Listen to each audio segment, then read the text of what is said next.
Good evening and welcome to UMEI's grade 11 class's production of And a Child Shall Lead. Our play begins in 1942 in Terezin, Czechoslovakia.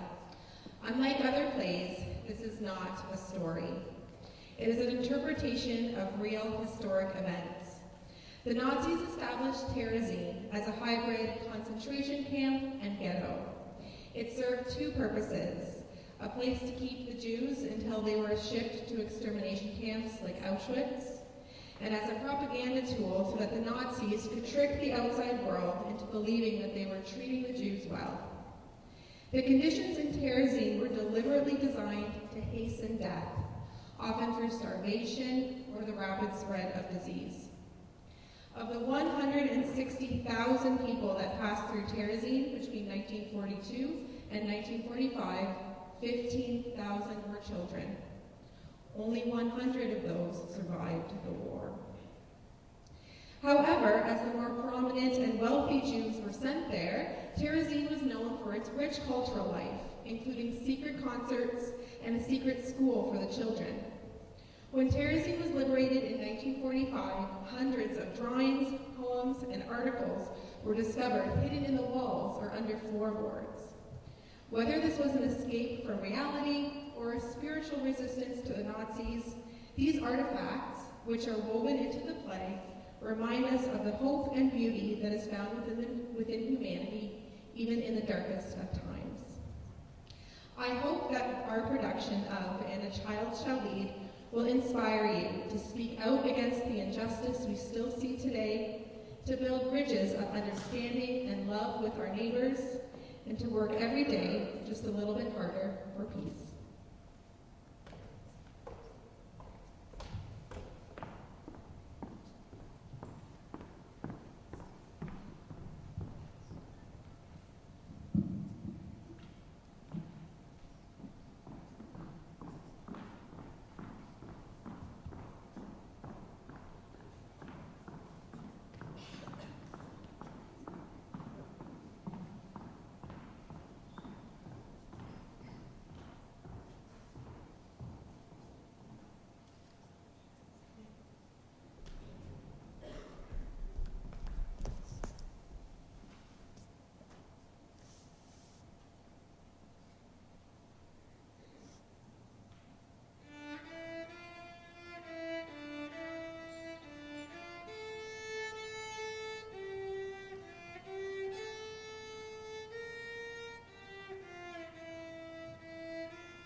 You next time. Oh, yeah? Yeah.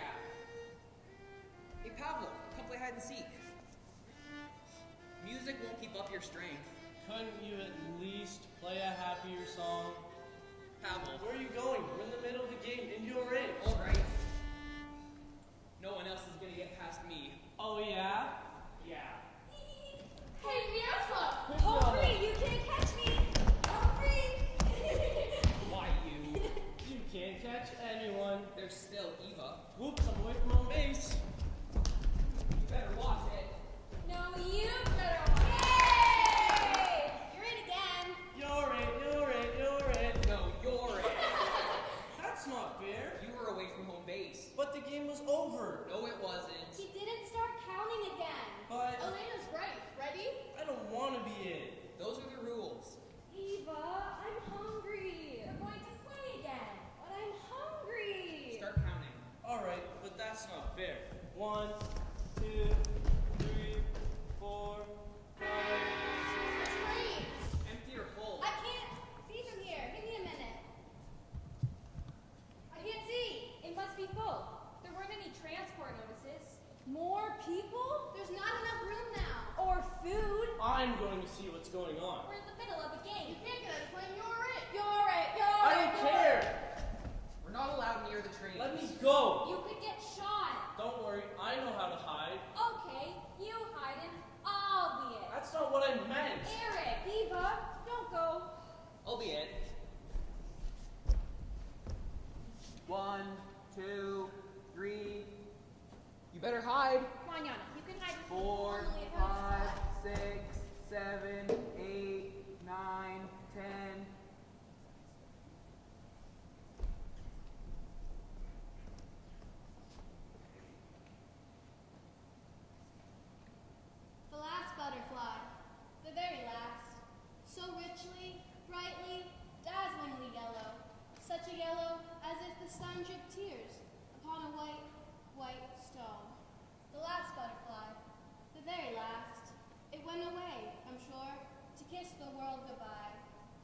For 7 weeks I lived in here, penned up inside this ghetto. The dandelions called to me, and the white chestnut tree flowers in the court. But I never saw another butterfly. That one was the last. Butterflies don't live here, in the ghetto. I've lived here in the ghetto for more than a year, in Terezin, in the Black Town. And when I remember my dear old home, I find I love it more than I did. I want to go back home again. Home. It makes me think of sweet spring flowers. Before, when I lived there, it never felt so warm and safe. But now, when I look around and see, at once I'm in a ghetto, a place of evil and of fear. There's little to eat and much to want, and bit by bit, it's a horror just to live. But no one must give up. The world turns and times change. Yana, where are you? Over here. Stay where I can see you. I'm hungry. I know. We all hope the day will come when we'll go back home again. Now, I know how dear it is, and how often I remember it.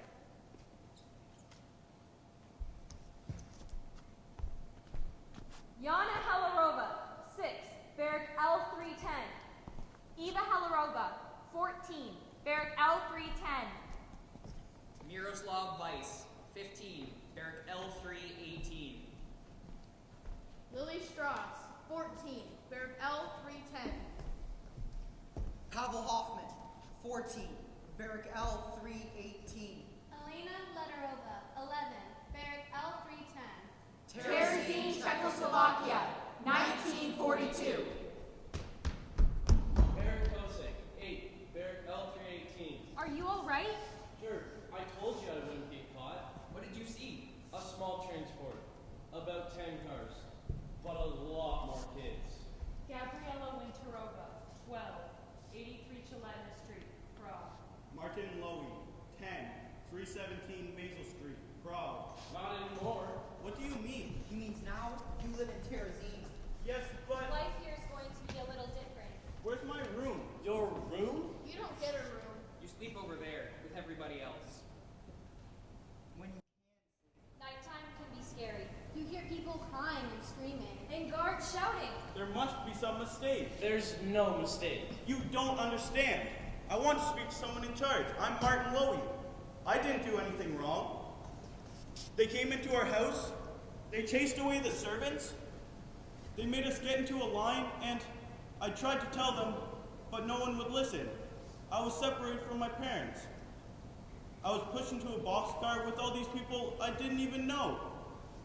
They closed the doors, and the train started moving, and when it stopped, we were here. It's a mistake. I'm Martin Lowy. My father is Vaclav Lowy. My mother is Atela. I have a little brother, Joseph. I live at 317 Mazel Street in Prague. We all used to live somewhere else. I don't belong here, and I'm hungry. I haven't eaten since they took us from our house. Aw, he's hungry. Stop it, Eric. We wait at 7 a.m., noon, and 7 p.m. for some warm water with either a salty or coffee taste and a crust of bread. Sometimes they give us moldy potatoes. When we're lucky. My mother's a wonderful cook. She used to sing with the opera. That's where she met my father. He's a musician and... Ouch! Something bit me. Bugs, you'll get used to them. Where's the adult in charge? Who? He wants to see Colonel Rom. No, you don't. Where are the parents? Some are in the camp. Not ours. No, not ours. Some get sent other places. I want to go home. So do the rest of us. I don't know where they took my parents. The guards have gone to process the new prisoners. I'm going to see if I can find Mrs. Kapkova. Be careful. Bring everyone to the storeroom behind C-17. Don't leave anything lying around. Unless you want it to disappear, You'll get used to it. You just have to remember the rules. which changes every day. Miroslav went to get Mrs. Kalkova. We're gonna try to have school. School? It's a secret. They don't want us to learn anything here. So we have to be careful. Like hide and seek. Why do you go to school if you don't have to? Just hurry up. Follow me. Did she tell you it's against the rules? That you could get shot? Pavel! They have a right to know the truth. You'll be safe, but you'll have to watch out for the guards. Keep an eye out for scraps of paper, old office forms, anything you can write on or with. Just don't let the guards see you pick them up.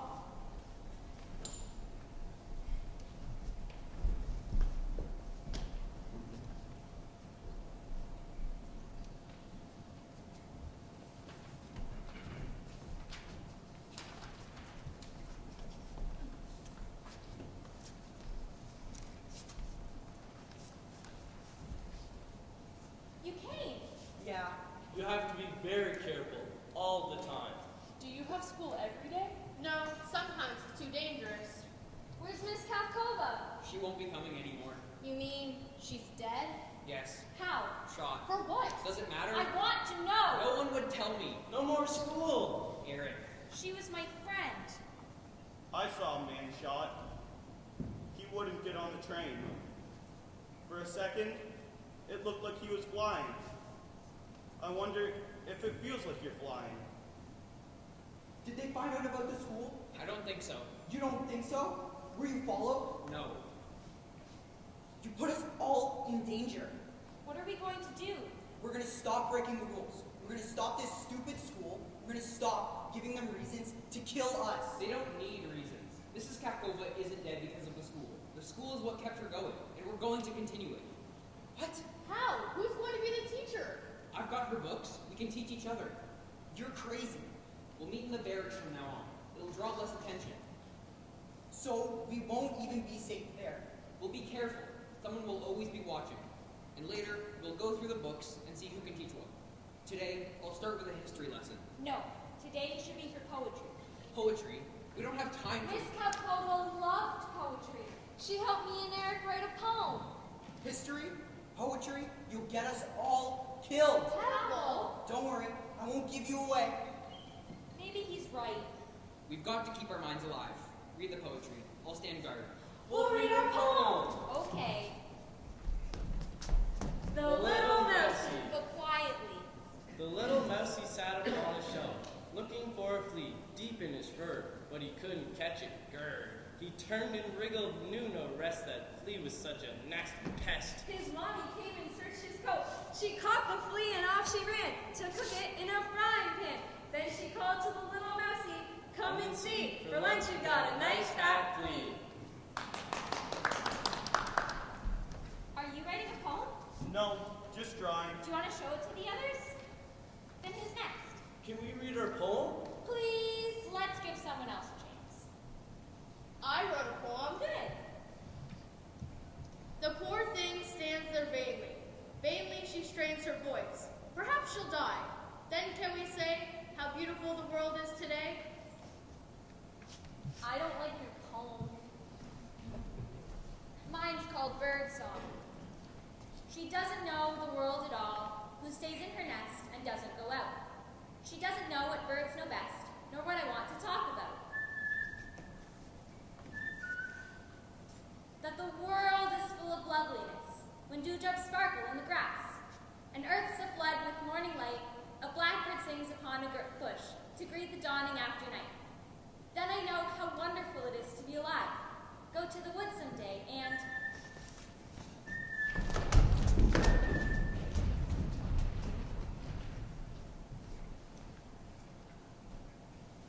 In silence, the dream reel unwinds its thread. In the heart, like a loom, slowly weaves that thread. The dreamer tried to reach for that thread, but fell, and never found her way back to hope.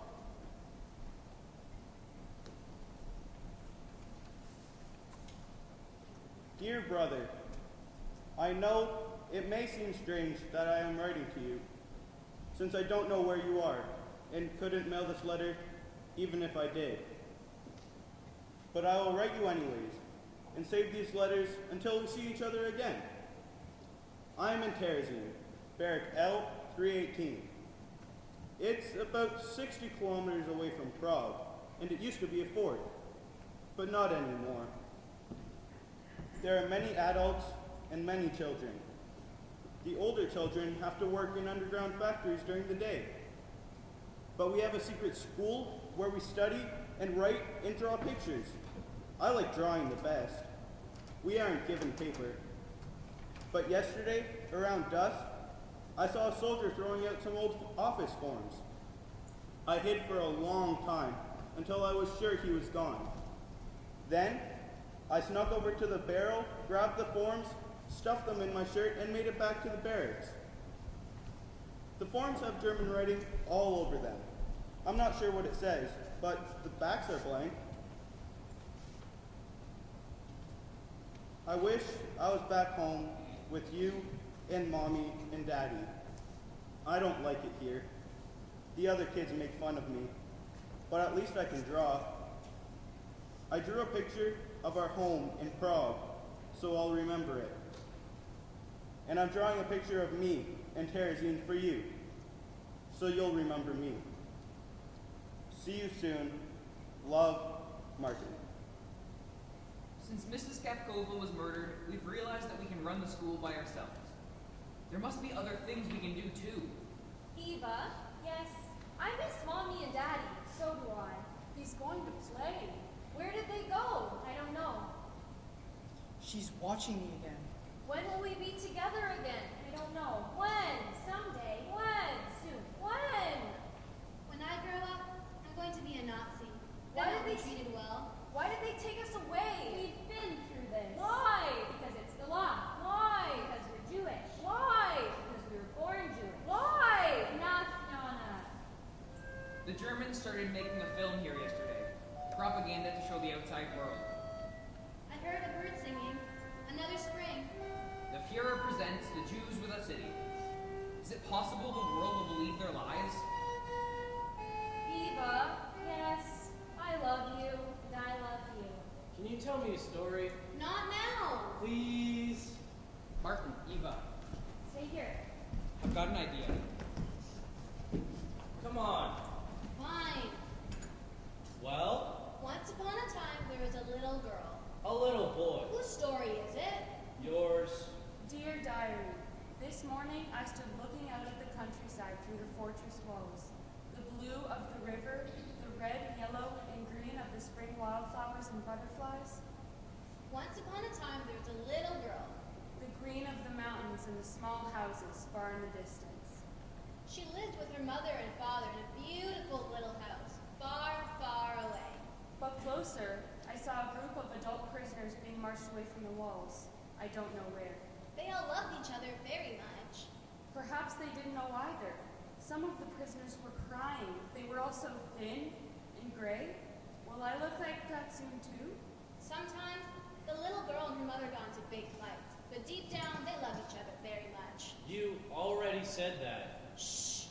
One morning, the little girl and her mother got into a big fight. She said some things she didn't mean and ran off.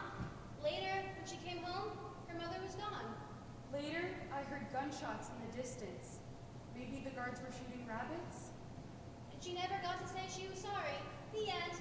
That story stinks. It makes me sad to know that I can't go out to the fields and pick wildflowers. But I do believe that one day we will all be free. Hey everybody, Martin, Eva, and I are going to do a skit. Yeah! Not so loud.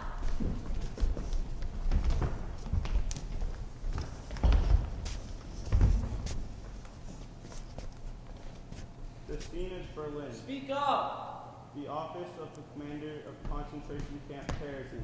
He's terrible. Let me do it. Eric. It's okay. He'll do it better.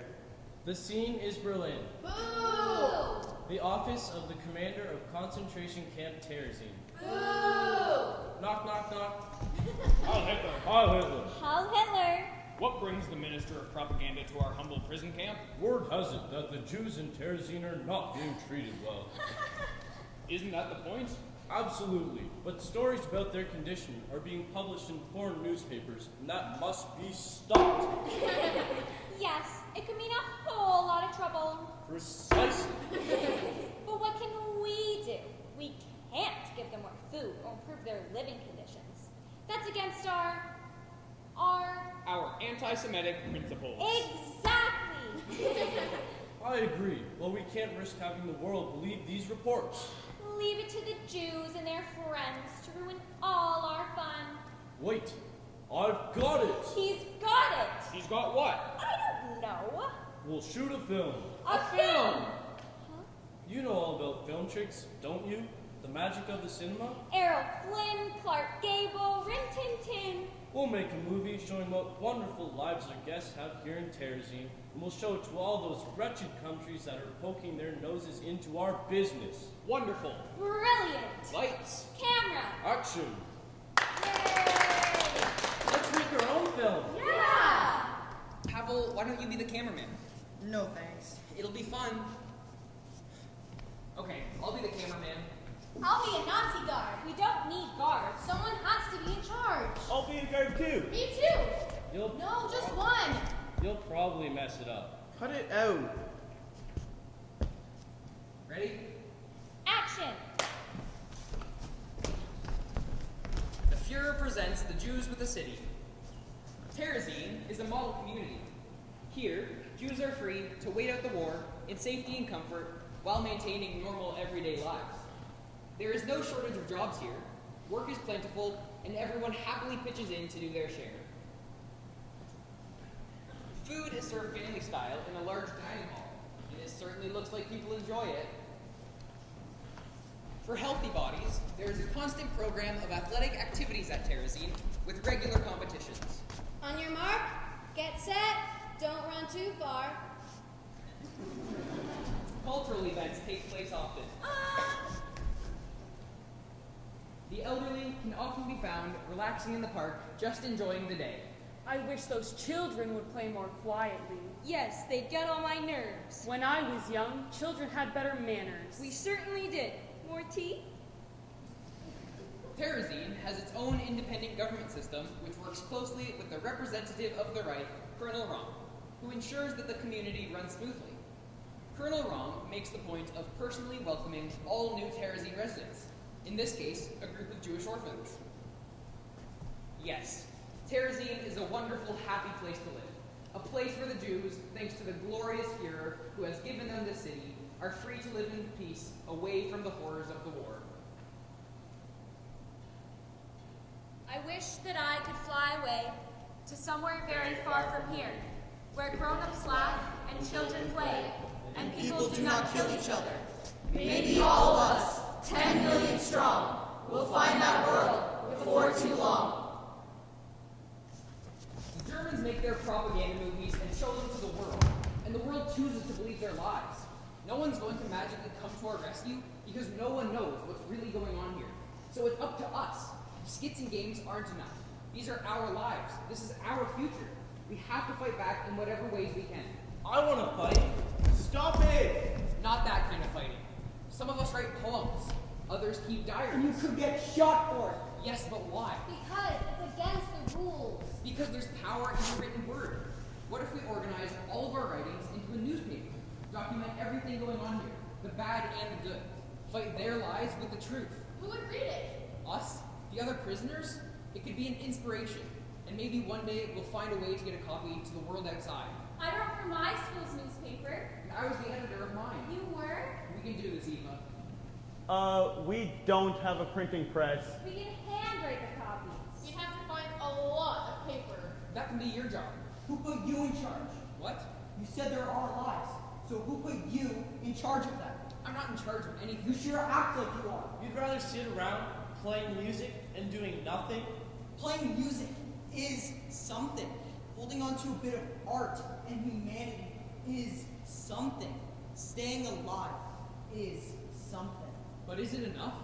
It's enough for me. More than enough. Not for me. Me neither.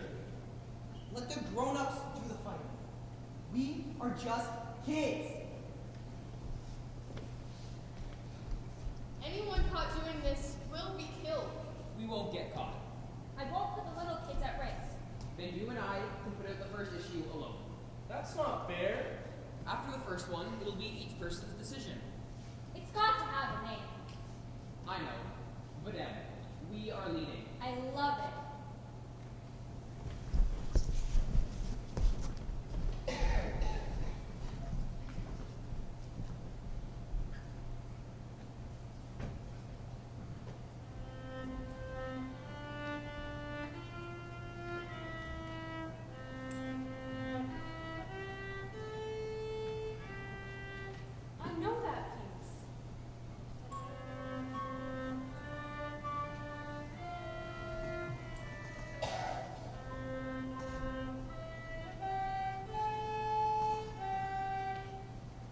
play very well. Not really. You do. Thanks. You're lucky they let you keep your recorder. I used to study the piano, but I would die if they took my recorder away. I was able to bring this. It's not a piano, but it's something. I couldn't live without music. The hardest part is having to play everything from memory. Maybe we could sort of help each other. Play together, teach each other? I don't know. Of course, I don't play very well yet. You play beautifully. No, you play beautifully. Then it's settled. We both play beautifully. I'm Pavel. Pavel Hoffman. I know. I'm Gabriella. Gabriella Winterova. It's nice to officially meet you. Play something. Anything. Everything leans, like tottering, hunched old women. Every eye shines with fixed waiting, and for the word, when. You believe every bit of news you hear.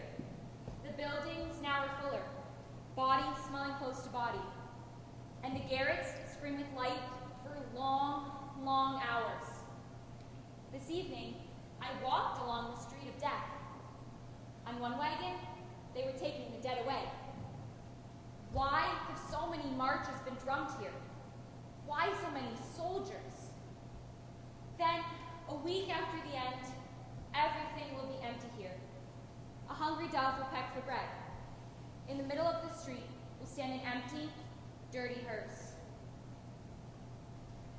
Terezin is full of beauty. You just have to look for it. Through you, with you, maybe I can put on blinders and see only life, art, and love. Let's play house. I'll be the mommy, you'll be the daddy, and Anna can be the child.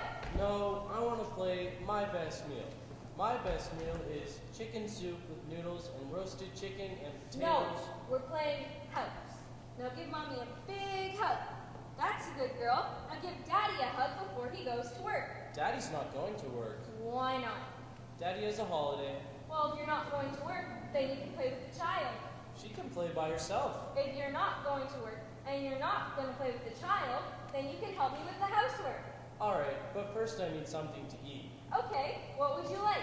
Chicken soup with noodles and roasted chicken and potatoes. No, you're not playing right. I found it. I found the underground room.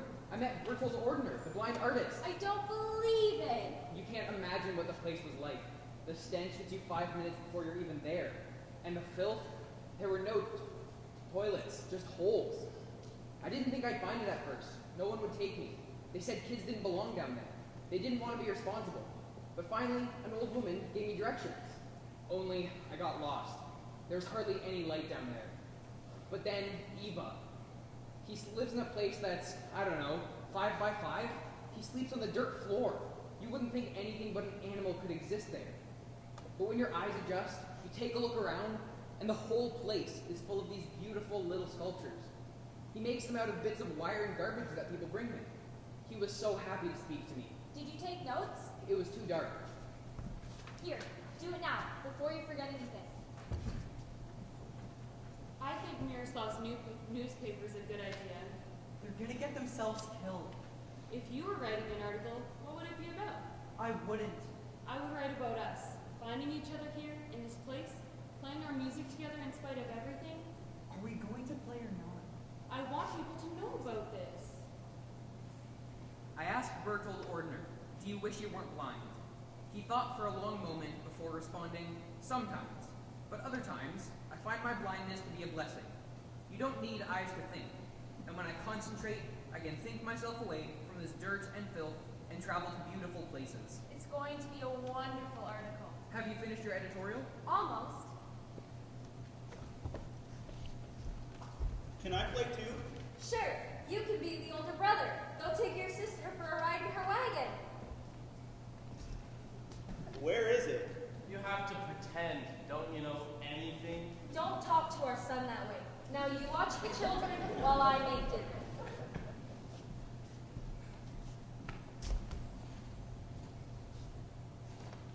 What are you doing?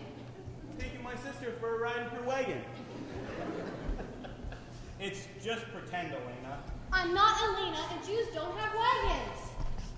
It's just a game. Why'd you let them take away our son's wagon? Why'd my daddy let them take away my bicycle? Because daddies are just daddies, but Nazis are the law. I don't want to play anymore. You ruined our game, Elena. More and more, we hear of prisoners stealing food from each other. But what can we say about these people? That they are hungry? We are all hungry. But we don't all become thieves. Should we not blame them because terrorism drives them to do things they would never ordinarily do? Then what about the people who risk their own lives to help others here? Yes, we do see examples of the most extreme selfishness. However, we also see examples of the most extreme selflessness. And the truth is, neither is caused by terrorism. Both are the individual's real faces coming through, stripped of their masks of social pretense. Madame, Volume 1, Issue 1. Madame! It's beautiful. Tomorrow, I'm going to start bringing it to the other barracks. That's too dangerous. You could get caught. That's a chance I'm going to have to take. I'll write out some extra copies. Me too. You'll probably mess them up. We need all the help we can get. I love the article about the sculptor still creating art. Isn't that what you said was important? Yeah, congratulations. Maybe you could do a piece on the musicians in the camp and the secret concerts? No thanks. Come on, Gabriella. What? I want to write an article. Me too. About what? I don't know. I thought we agreed not to put the little kids in danger. We agreed after the first issue it would be each person's decision. Yana is not going to get involved. That's not fair. Yana! I'll help you bring it to the other barracks. We'll need more copies first. I'll get Alina to start. Be careful. What are those? Nothing. Just drawings. They're good. You think so? Maybe you could do some for the newspaper. Really? Yeah. This one's you. Breaking down the walls of the camp. Using words as my weapon. You can have it. Thanks. I've done pictures of lots of the kids. Have you shown them to them? No, they just make fun of me. They do that a lot, don't they? This one's Elena's house. You know how she's always missing it so much. I think she'd like it. You do? A lot.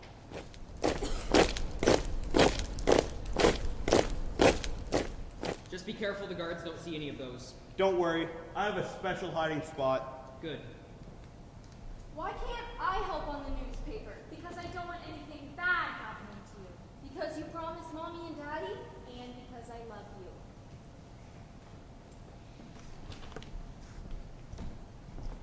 On a purple sunshot evening, under white flowering chestnut trees, I stand, full of wonder, at all that nature that brings us every day. The world's abloom, and seems to smile. I want to fly, but where? How high? If in barbed wire things can bloom, why couldn't I? I will not die. It looks just like my house. Thank you. You're welcome. If I describe my mother to you real well, do you think you can draw her too? Maybe. In silence, my old house, now abandoned, standing in silence, standing asleep. So beautiful a place to live, so beautiful when filled with life. Now abandoned, rotting in silence, tainted house, tainted time.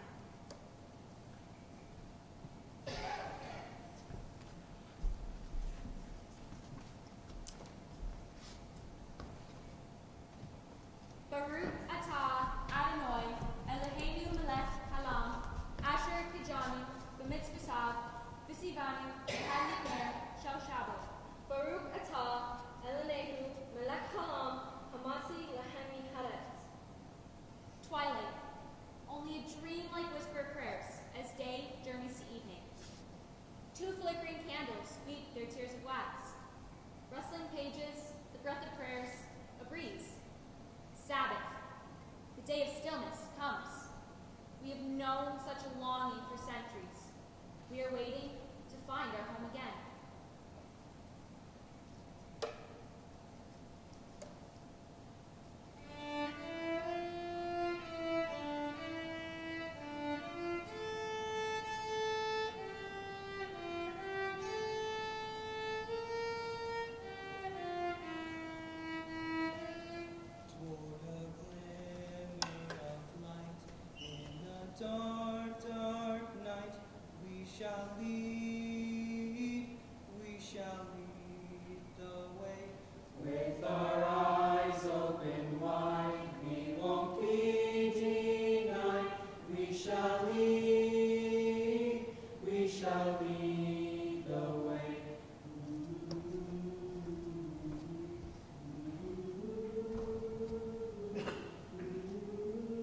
in the ghetto, darkness too is kind to weary eyes which all day long have had to watch. We shall lead the way. We pray for peace with all our might, but we're not afraid to fight. Our spirits are high, no more standing by. We shall lead the way. When the battle is done, we shall sing as one.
Dear brother, sometimes it's hard to believe that I've only been here for 6 months.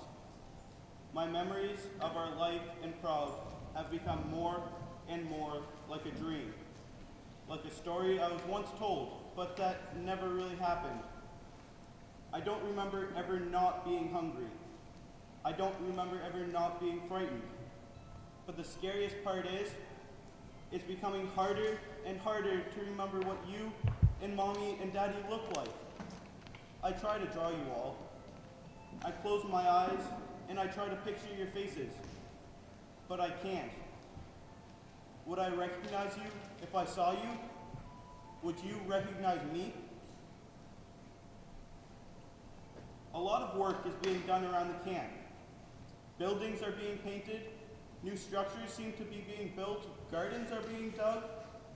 They put up a sign calling Terezin the Jewish settlement area. No one is sure why, but the rumor is that the Germans have agreed to let the Red Cross visit. Hopes are high that conditions will improve, and not a moment too soon. There's even less food. There's even more sickness. This morning, Elena and I saw a mother holding a small child, maybe 1 or 2 years old. It was so hungry that it didn't even have enough strength to cry. Nearby, on one of the fortress walls, a hawk stood perched, watching. It knew the child was about to die. When I grow up, when I get out of here, I want to become a doctor to help take care of sick children. Love, Martin. P.S. I drew you a picture of the mother and the baby and the hawk.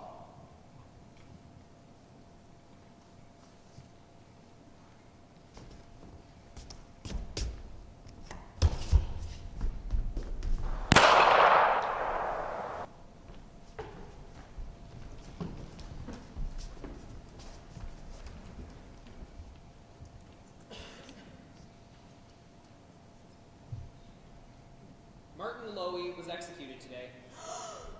His offense, being caught writing a letter to his brother. We'll dedicate the next issue of Adem to him, include a biography and some of his letters and drawings. Haven't you learned anything? Well, don't. Do you really think they don't know about your newspaper? About everything that we do here? They're watching us. They're watching everyone, all the time. They can't watch everyone at once. They have informers. What? Prisoners who get special treatment in return for information, extra food, blankets. Those are just rumors. How many deaths are you willing to be responsible for? Maybe we should stop for a while. No, we can't. Not now. The Red Cross is coming.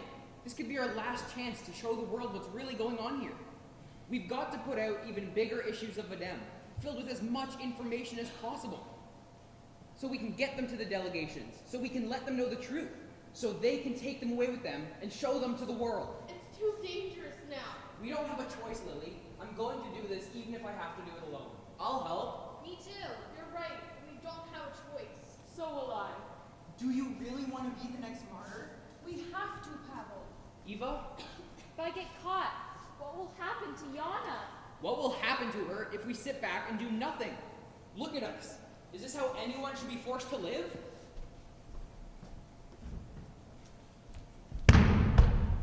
They tore us away from our homes, families, and cultures for one purpose, to destroy us. But we can't let them succeed. Separated from the love and happiness of family, we have created our own family. Removed from the rest of civilization by violent hatred, we have created a society based on the love for our fellow men, and respect and trust. A society with nothing but contempt for any kind of persecution. We will continue to write. We will continue to draw. We will continue to learn. We will continue to grow. We will continue to document. A little garden, fragrant and full of roses. The path is narrow, and a young boy walks along it. A little boy, a sweet boy, like that growing blossom. But when that blossom comes to bloom, the little boy will be no more. Don't you touch Mark's things! I just... You leave his stuff alone! Miroslav wanted to put put some of Martin's drawings in the newspaper. All he ever did was make fun of him. Leave the stuff alone. Eva! It's okay. I said put them down. Put them down, Eric. But you said, Put them down. Why don't you go through these and bring me some of the ones you think Martin would have wanted in the newspaper for the Red Cross to see? He was my friend. I know. Can I help? Just leave me alone.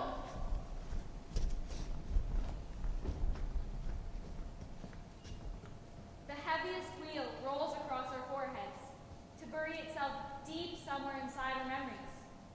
We've suffered more than enough here in this plot of grief and shame.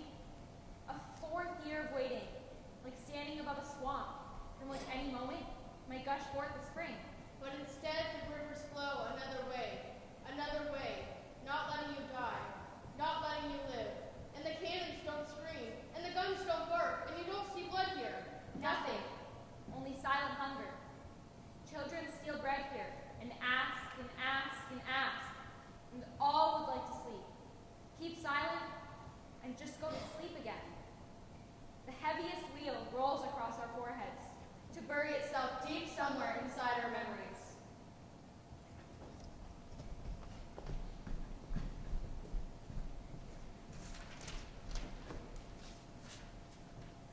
Videm Report, Wandering Around Terezin. The central morgue is situated deep in the fortifications, accessible only through a maze of windowless tunnels. Regularly, carts with dead bodies rattle along the stone floors, the bearers' steps echoing underground. Stacked throughout the blind alleys are wooden coffins, some full, ready to be taken away, others empty, waiting for their inhabitants. The morgue has been in existence since August 12, 1942, and 21,000 corpses have gone through its corridors. I watched as the workers wrapped a dead body. I asked them what it's like to handle corpses all the time, washing them, wrapping them, putting them in the coffins, and taking them to the crematorium. We take our work seriously, I was told. Though the authorities won't permit us to bury the bodies, as custom dictates, still we treat the dead respectfully. Last September was a good example. That month we had to prepare over 4,000 dead bodies. There was no time to sleep, barely time to eat, but we did not fail.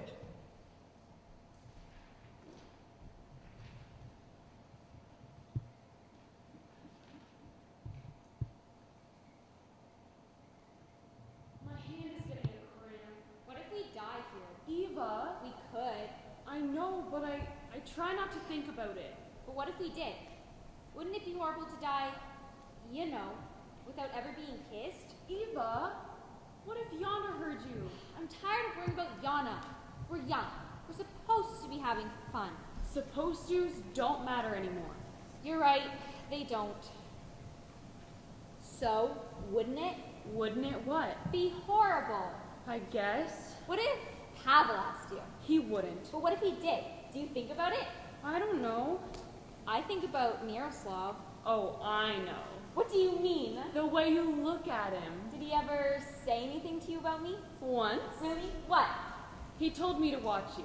That you could write out a page of it faster and neater than anyone else. He's not human. He's driven. I might as well be a boy for all he cares. Boys are strange. My mother told me that once.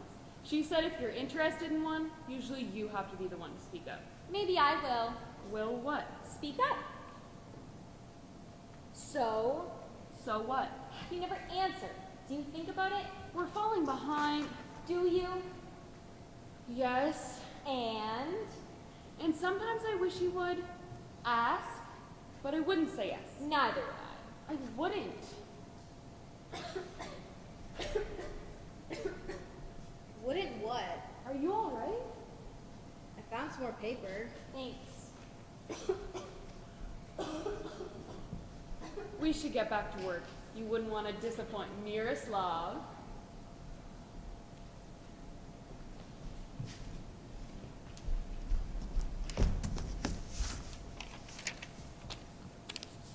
Vedem Report, Wandering Around Terezin. Today, I visited the so-called hospital to report on it for the newspaper. Men and women of all ages, as well as children, were crowded into a long, dark, smelly corridor. There was barely enough room to stand. Crowds were pushing. Disease and suffering were everywhere. I started to worry about the risks I was placing my own health in. The few doctors were overwhelmed with the number of patients and lack of supplies. Even so, they kept working, tirelessly and endlessly. Suddenly, a man rushed in. "Dr. Hertz," he called, trying to catch his breath. "You were on the list."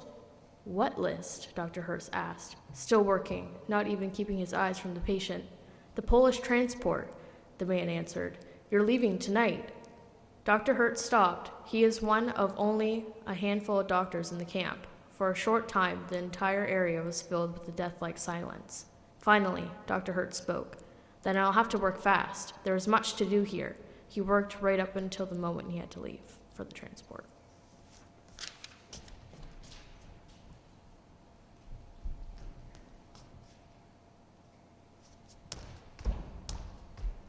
I heard a man and a woman talking about the trains to Poland. They said they would take you to bigger camps where they kill thousands of people at once. With gas. Don't cry, Anna. I'll protect you. I won't let them kill you.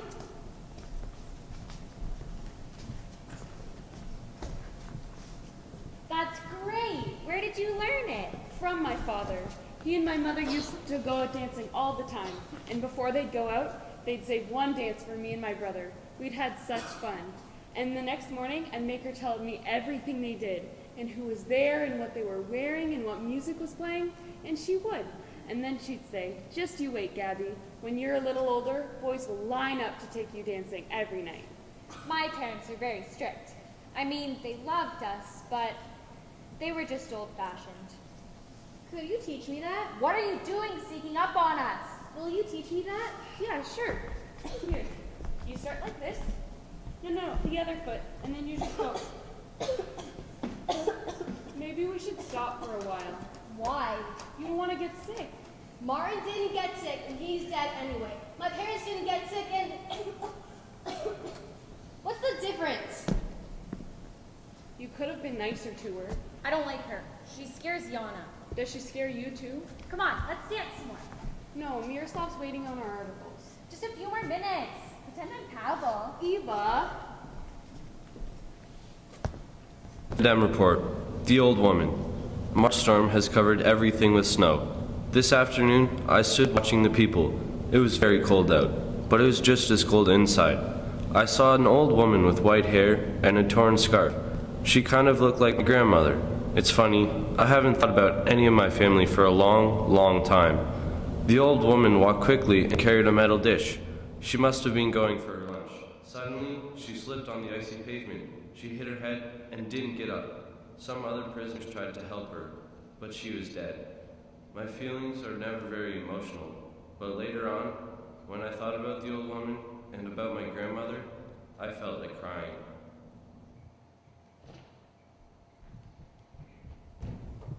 Hey, Eric, do you want to play a game? I don't have time for games anymore. Hey, Miroslav, will you help me write a story for the newspaper? Sure. The Dem report, the recitation. On May 18th at 6:30 p.m., Blasha Shnova recited Maka's May in L203. A Terezin attic, dim light, freezing cold. 50 to 70 people starved for culture, crowded into a few square meters, willing to risk their lives to hear a poem. A gong signaled the start of the performance. Her recitation was perfect. It was a song, it was a picture. The expression on her face, her gestures, her voice, all filled us with the spirit of the piece. We traveled with her deep into the forest, felt the warm night rain, smelled the scent of pine needles. We basked in the moonlight and heard the song of the wind blowing through the ancient trees. The beauty, the magic, the power of spoken word. Did Pavel go with you? No, but if her words could affect me like that, Miroslav has to be right about the newspaper. And it won't just inspire the other prisoners. Everyone says the Red Cross is coming soon. I know. Read me your article. The Dem report. Rules. One of the hardest rules to live by in Terezin is that the rules change every day. For some time, we haven't been allowed to walk on the sidewalks. But just yesterday, it was decided we are only to walk on the sidewalks. Of course, there was no announcement, but once the first lawbreakers were beaten, Word quickly spread through the camp. Another rule is the flower rule. I was walking along the fence, trying to see the crocuses in bloom, when a guard stopped me.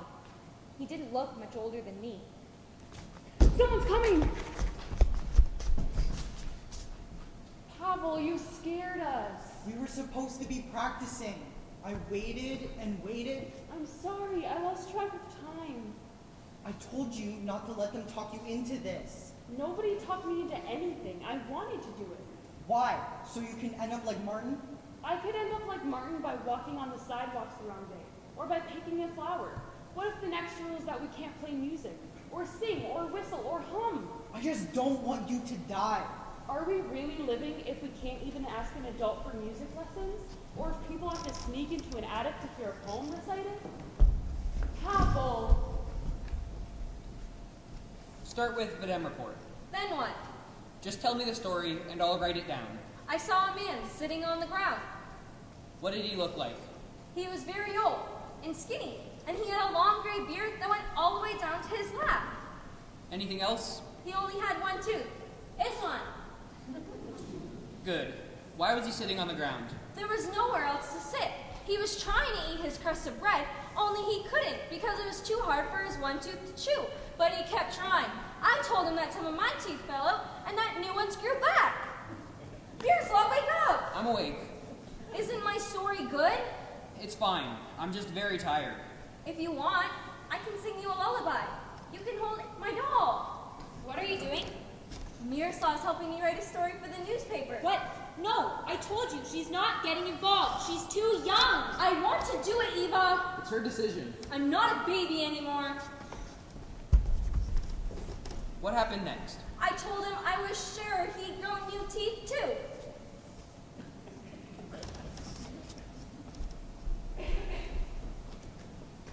The Dem report.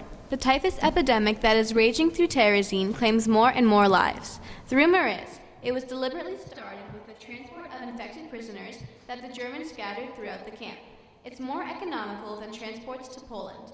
We have come to believe that anything is possible.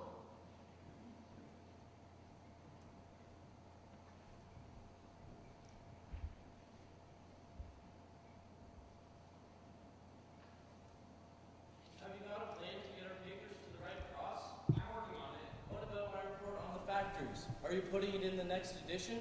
I want you to rewrite it and include the other side. What other side? They're using kids, prisoners, just a little older than us, as slave labor in their munitions factories. And whose idea was it in the first place? Eric. Mr. Epstein and the other Jewish elders. Mr. Epstein says that he's saving their lives. That it's only because those kids are useful in the factories that they're not being shipped to Poland. Which one's worse? I'm not saying he's right. I'm just saying include his reasons. You know, but maybe I'll also include that he looks well fed. Eric, wait.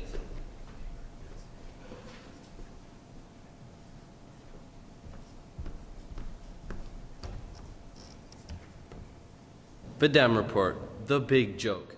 Today, the Red Cross visited the camp. Yesterday's final preparation was to ship over 1/3 of Terezin's residents to Poland, so it wouldn't seem too crowded here. This morning, old Mr. Epstein was given a new suit and a top hat and named the mayor. He was the only Jew to tour with the Red Cross visitors. He was accompanied by his chauffeur. Of course, his chauffeur was really an SS officer in civilian clothes. The delegation had a lovely day. Photos were taken, some of the younger children were given new clothes and got to ride on the carousel in the new play area, which was all specially built for the occasion. We got to go round and round on the carousel all day. For 8 hours, we got to go round and round without a stop, so the Red Cross wouldn't miss us. The Red Cross people were very happy to see that the rumors that they had heard were false, that living conditions were fine, that there was no overcrowding, that food was ample, that we had our own independent government. They were careful not to open any doors they weren't shown, not to touch the wet paint, not to speak to anyone they weren't introduced to, not to continue down the road to the crematorium. Everyone was very, very happy. Why didn't you get our papers to the Red Cross? Why didn't we even try? Nobody was allowed near them. I didn't see it. If you'd given the copies to me like I asked, I would have run straight at them, screaming, "Read this!" I would have jumped off that damn carousel, waving the newspapers in their faces. And you'd be dead. At least I would have died doing something. You were too scared to even try. That's not fair. Fair? Is it fair that we're here? No. Come on, Gabriella. But We have to fight back. We are. By staying alive. By defying them. I used to think you had all the answers. If only I could be like Miroslav, but it's all talk. Stop it, Eric. Make me. You won't do anything to me. You won't do anything to the Germans. You won't do anything to anyone. I'm warning you. You're nothing but a fast-talking coward. Stop it! Stop it!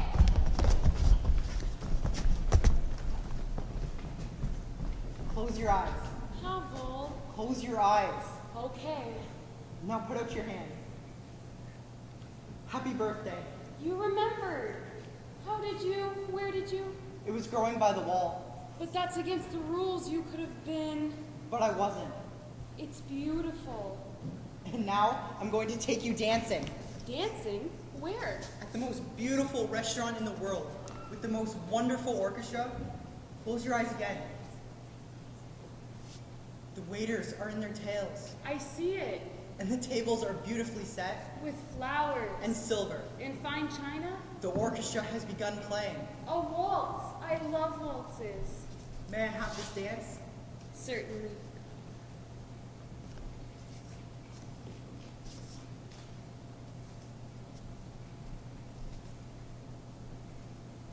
I love you. I love you too. I have another surprise. Another one? What is it?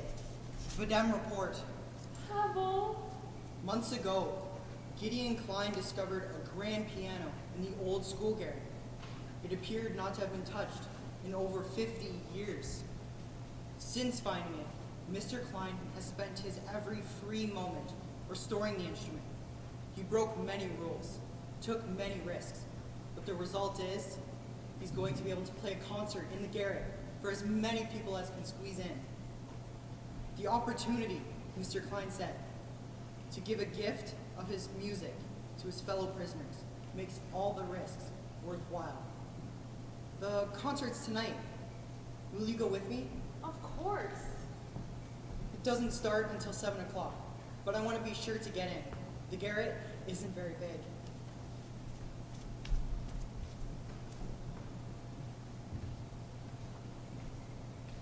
As you poets, I would like to write about spring and love, about sunny days, about cool evenings filled with the charm of moonlight, about birds and flowers, trees and bud, as I did in the past, when I was not as tired as I am now.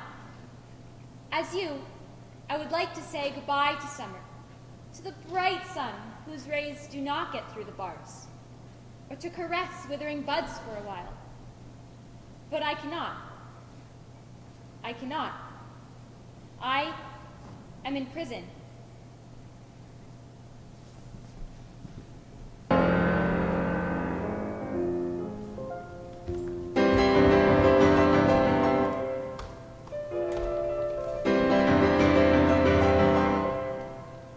Half a century since anyone so much as touched this piano, since anyone let it sing as it was meant to. Loving hands which strike softly or which thunder. The music of this man is as heady as the heavens before it rains. And the springs, under the weight of excitement, forgot to squeak. Half a century it is since anyone so much as touched this piano. But now, with closed eyes, this fine musician sits. With closed eyes, his fingers lovingly search the keys. Keys like veins, through which the blood of music softly flows. As the kiss of a knife can free the blood, so the touch of a finger can free the song. And this man cuts all the veins, frees all the blood, touches all the keys, frees all the music, causes the very air to sing. To sing. Even though the harsh fingers of the jailer restrain us,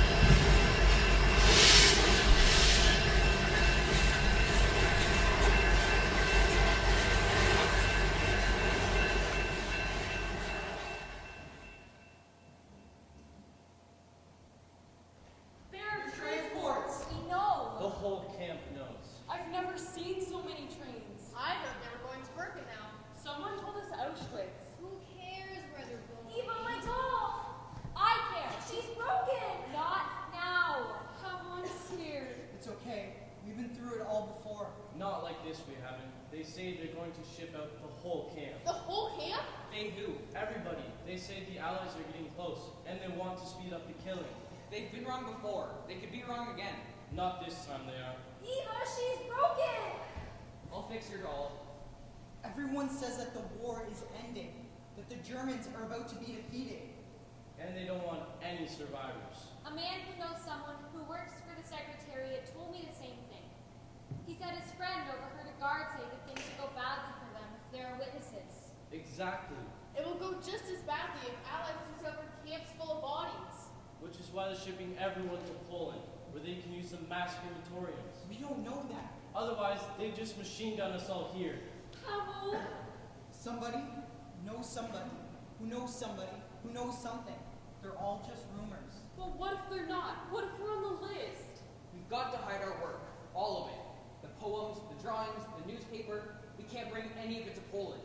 It could be lost forever there. And we've got to know where each other's hiding places are, so that whoever's left, whoever survives, can uncover them. I can't think that way. Neither can I. We've got to. Otherwise, this will have all been for nothing. Everything we've done, everything we've worked for nothing. Pretty good joke. Here's my hiding spot. It's in the floorboards of my bed. This is for ours. Mine and Yana's. I don't want to go to Poland. We're not going anywhere yet. This was Martin's hiding spot. I'll hide myself with his. And this is my spot. And here's mine. This is my spot. Eric, I don't care about my stupid writings. I care about fighting back. With what? With whatever I can. Rocks, sticks, my fists. The transport lists must be up by now. I'm going to see who's on them. Kamu! It's better to know. Don't worry, Anna. I won't let anything happen to you. I'll be with you wherever you go. You'll see. Can you get any closer? There are too many people. Someone up front's reading out the names. Bachner, Peter, Bloom, Alfred, Friedman, Nina, Hochberg, Mark, Cohen, Leanna, Langova, Mariana, Letterova, Elena.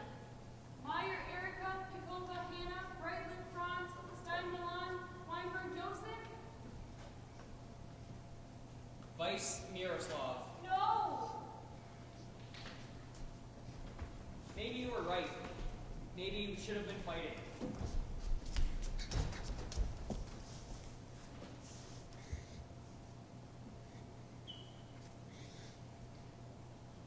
Dear Diary, this is my final entry. I'm off to Poland.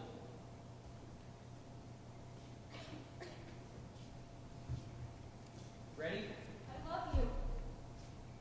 Maybe we'll find each other when this is all over. Look at us. We're supposed to be kids.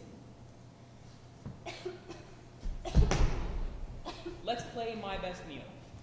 My best meal is cherry soup with warm, fresh baked bread, butter. And goulash with noodles and cheese? As the first trains pull out, further lists are promised for tomorrow. They're going to kill us all. They're going to try. It's going to be me next. I know it. Eva! I'm afraid. So am I. I want someone to know I was here. I want someone to know I existed. I want someone to know about me and Gabriella and about our music. Not much is said as afternoon turns to evening, and evening turns to night. And yet, there's a strange sense of solidarity. Tonight, there's only candlelight. And as we sit in the barracks, the shadows on the wall seem fantastic. Nobody feels like sleeping.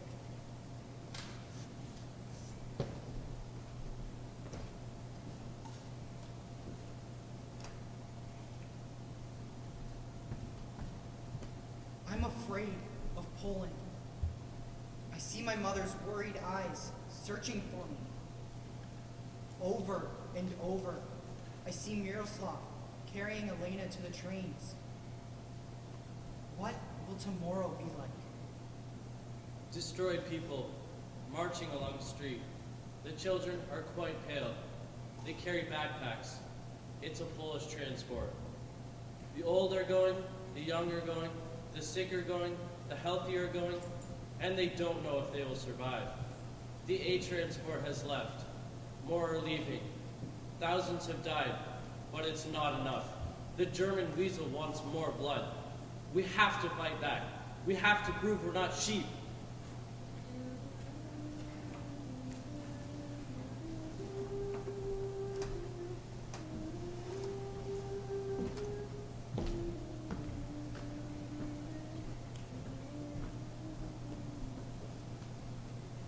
I was once a little child, 3 years ago. That child who longed for other worlds. But I am no longer a child, for I have learned to hate. I'm a grown-up person now. I have known fear.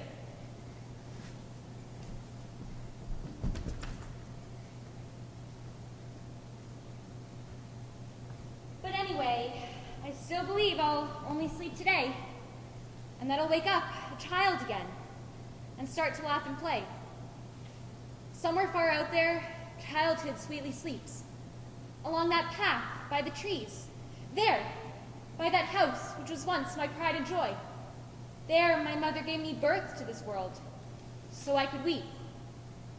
In the flickering candles by my bed, I sleep.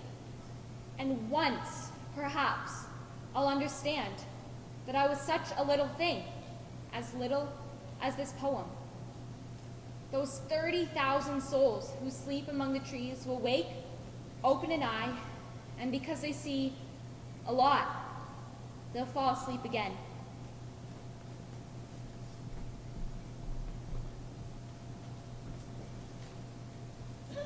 Tonight, Eric Kosek fought back.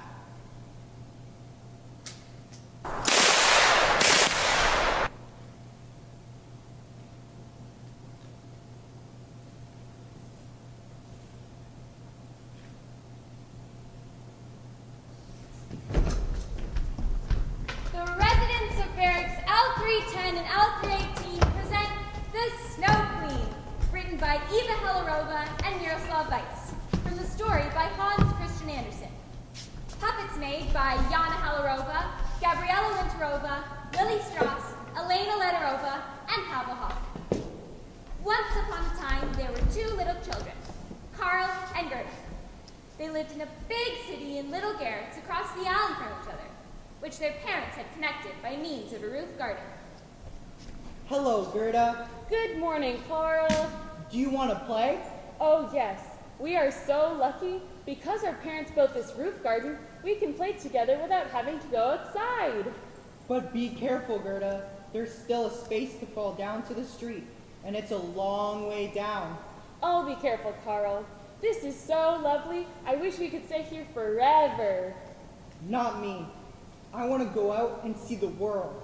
Someday, I want to have a big house in the country with a big garden and grass and trees. Oh, yeah. And then we could grow lots of food and never be hungry. Scene 2, far away at the North Pole in the Snow Queen's fortress. I'm so lonely here all by myself. You have me, Your Highness. You, wizard, you're old and ugly and useless. I think it's time to send you to Poland. Oh no, Your Highness. I'm still useful. Look, I have a magic mirror. A mirror that lets you see all over the world. So what? So, we can use it to find you a companion. A beautiful little child that you can keep here forever. A beautiful little child? What a wonderful idea. Scene 3, Carl and Gerda's rooftop garden.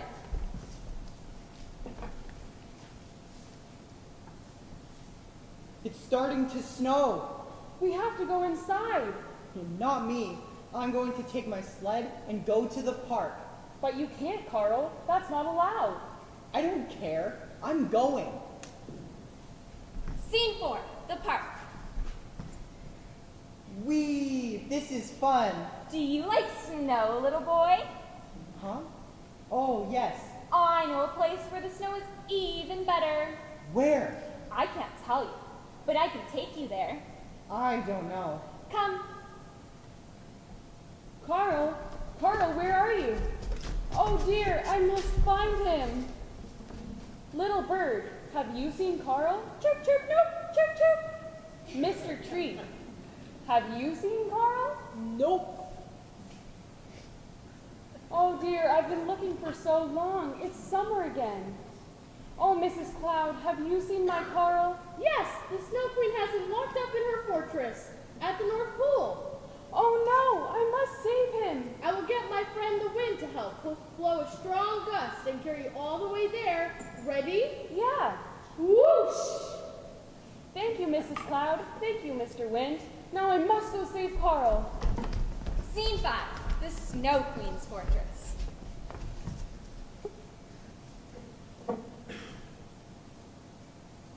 It's so cold here, and I'm so hungry. And I've been here such a long time. But I must be strong, or else the Snow Queen will find me and send me away, like she sent away the wizard. Carl? Carl, is that you? Gerda, how is this possible? I never gave up. Quick, untie me. Now hide. I'll pretend to be asleep, and when the Snow Queen returns, we'll surprise her and tie her up, and shh, here she comes. What? Asleep again? This is not why I brought you here. All you do is sleep or complain about the cold or how hungry you are. I give you plenty of snow and ice to eat. Could you light the oven for just a little while, please? All right, but only for a little while, or I'll begin to melt. Hurry, Gerda. What? What have you done? Tied you up, and now we're going to throw you into the oven so you melt, and you'll never be able to steal any more little children. Ah! And now we can go home. And live happily ever after. Yay! More transport lists.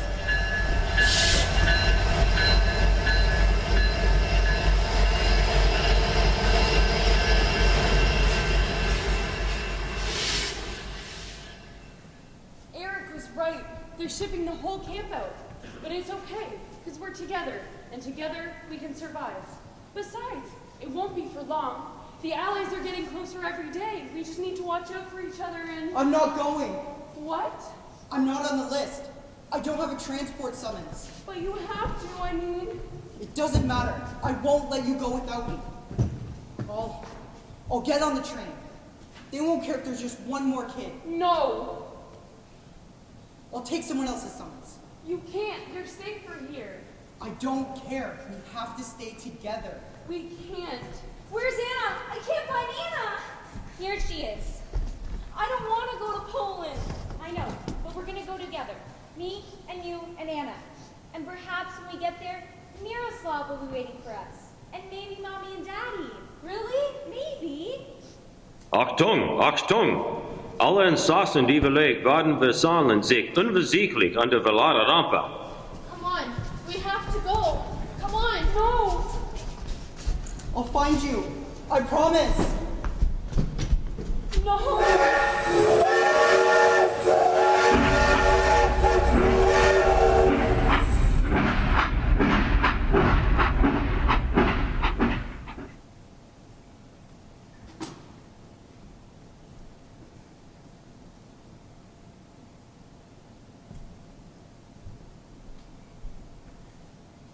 You constant, quiet memory that haunts me every day, reminding me of her whom love I send. You wrap yourself around me, and I smile, remembering my very dearest friend. You sweet remembrance, tell a fairy tale about my girl, who's lost and gone from me. Tell of evil overcome by good, of curses foiled. Please, bring her back to me. Fly somewhere off to her and ask her, soft and low, if she thinks of me sometimes, with love, if she survives, if she is well, and ask her, too, if I am still her dearest, precious dove. Then hurry back. Don't lose your way. so I can think of other things. You were too lovely to stay. I miss you so. Goodbye, my love. No!